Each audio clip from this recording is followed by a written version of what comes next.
এবার বিশ্বকাপ ফুটবল নিয়ে নিজের অভিব্যক্তি তুলে ধরেছেন জনপ্রিয় ইসলামিক বক্তা শায়খ আহমদুল্লাহ। সোমবার তার নিজের ভেরিফাইড ফেসবুক পেজে তিনি লেখেন, ২০২২ সালের কাতার বিশ্বকাপে ব্যয় হয়েছিল $২২০ বিলিয়ন।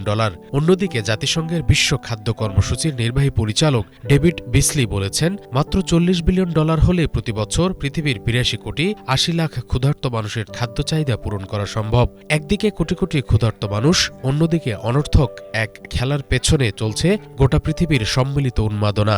এই উন্মাদনা প্রমাণ করে মনুষ্যত্বের মর্যাদা আমরা অনেক আগেই হারিয়ে ফেলেছি। পৃথিবী জুড়ে এখন কেবলই মনুষ্যত্ব বিবর্জিত খোলস মানুষের বসবাস। আন্তর্জাতিক ওয়ার্কফোর্স ম্যানেজমেন্ট এবং এআই ভিত্তিক মানব সম্পদ প্রযুক্তি প্রতিষ্ঠান ইউকেজি সম্প্রতি চলমান ফুটবল বিশ্বকাপকে কেন্দ্র করে একটি বৈশ্বিক সমীক্ষা পরিচালনা করেছে। সমীক্ষায় দেখা গেছে, বিশ্বকাপের উন্মাদনা কর্মক্ষেত্রে উৎপাদনশীলতা কমিয়ে বিশ্বজুড়ে কর্পোরেট খাতে প্রায় ২ লক্ষ কোটি টাকারও বেশি ক্ষতির কারণ হতে পারে।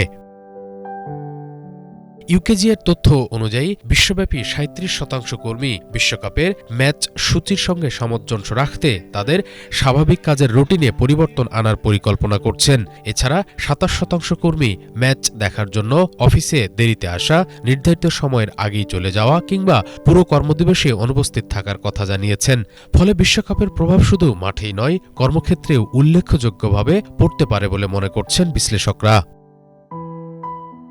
বিশ্বকাপকে ঘিরে প্রতি আসরেই বিশ্বজুড়ে কোটি কোটি মানুষ আবেগ, সময় ও অর্থ ব্যয় করেন। টেলিভিশন সম্প্রচার, বিজ্ঞাপন, ভ্রমণ, আতিথেয়তা এবং পণ্য বিপণনের মাধ্যমে বৈশ্বিক অর্থনীতিতে এর ইতিবাচক প্রভাবও রয়েছে। তবে সমালোচকদের মতে এই বিপুল পরিমাণ অর্থ মানব সম্পদ যদি শিক্ষা, স্বাস্থ্যসেবা কিংবা ক্ষুধা মোকাবেলার মতো মানবিক খাতে বিনিয়োগ করা হতো, তাহলে বিশ্বের বহু জরুরি সমস্যার সমাধানে তা গুরুত্বপূর্ণ ভূমিকা রাখতে পারত।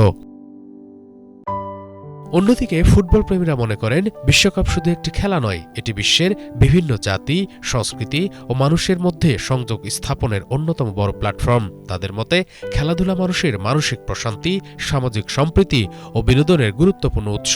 তবে সাম্প্রতিক বিভিন্ন জরিপ ও আলোচনায় স্পষ্ট হয়েছে, বিশ্বকাপের মতো বৈশ্বিক আয়োজনের অর্থনৈতিক ও সামাজিক প্রভাব নিয়ে বিতর্ক ক্রমেই জোরালো হচ্ছে এবং এর ইতিবাচক ও নেতিবাচক উভয় দিকই নতুন করে আলোচনায় আসছে।